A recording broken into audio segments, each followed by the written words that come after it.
Alright, so today we're going to do the 7 skin fold measurements on Yvette here. She is our patient for today. I have the skin fold sites listed here. What I'm going to do is I'm going to go ahead and let Yvette know all of the skin fold sites that we're doing, and then I'm going to describe each one, and then I'm going to perform it on her. And then, since I don't have skin calipers, what we can use is a ruler. It does have it in inches, but we need the measurements in millimeters, so we'll take the measurements in inches and then we'll convert them into millimeters after the whole test. All right, so we'll go ahead and get started. So the first skin fold site is going to be the abdominal. It's going to be a vertical fold. It's going to be 2 centimeters to the right side of the umbilicus. So anatomically, her right would be my left, so it would be this side. And so it'd be 2 centimeters. This is the umbilicus. Be 2 centimeters from there. And then we would just palpate.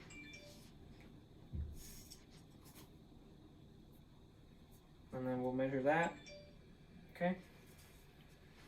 Okay.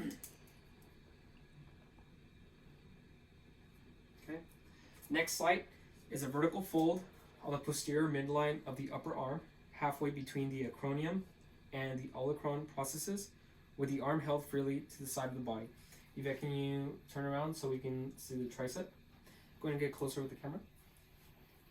All right, cool. So we have the acromion, the olecranon process. It's going to be in the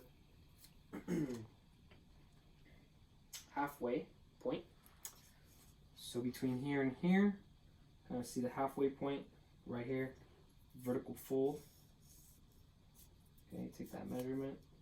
Can you flex your tricep? The reason why we're asking her to flex her tricep is so I can palpitate and separate the adipose tissue from the muscle. Okay.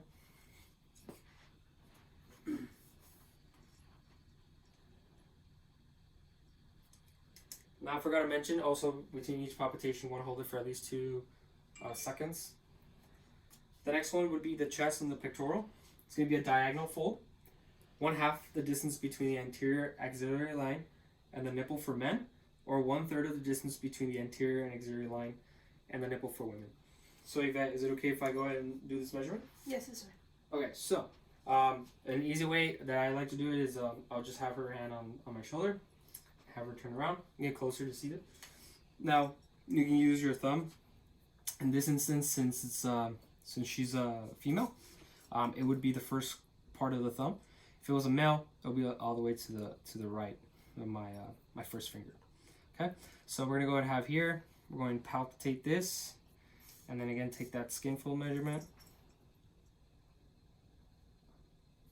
1 Mississippi, 2 Mississippi, good.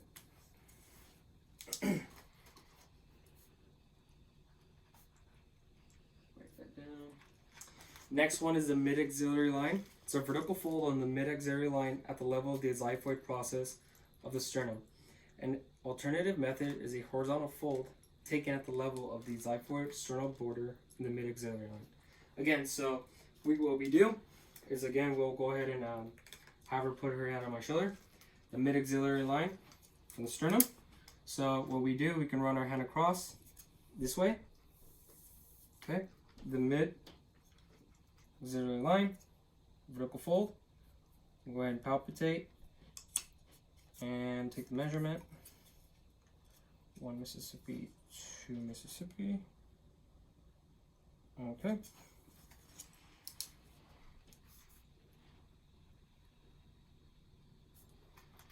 All right, Yvette, can I have you turn around? We're going to go ahead and do the subscapular.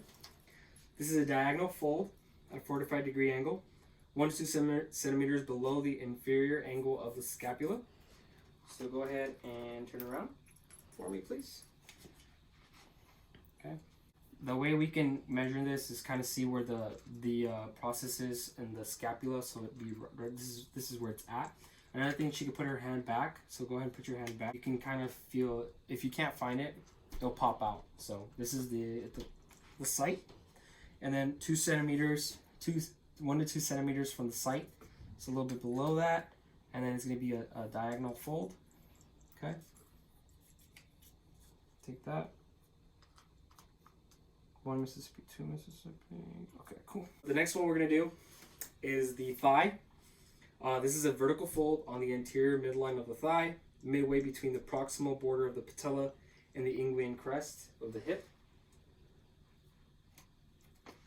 All right. So between this section here, we're gonna go ahead and it's between the hip bone and then the top of the patella, midway. Okay. Again, you can go ahead and have them kind of straighten out their leg a little bit. Have them expose the quadriceps. That way you can see. It'll be easier to separate the adipose tissue from the muscle.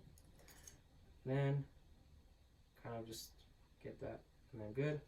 So 1 Mississippi, 2 Mississippi, good, cool.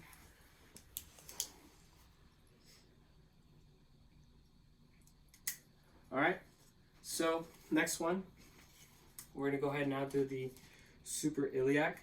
It's a diagonal fold in the line with the natural angle of the iliac crest, taking the anterior axillary line immediately superior to the iliac crest. So this is the one that kind of comes down from the little bit lower part of the hip that goes down.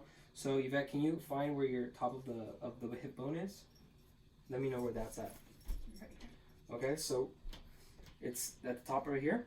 Okay, it's gonna be a diagonal fold right below it. So right at the bottom. Good.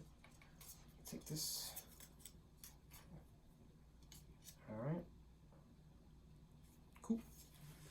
Thank you.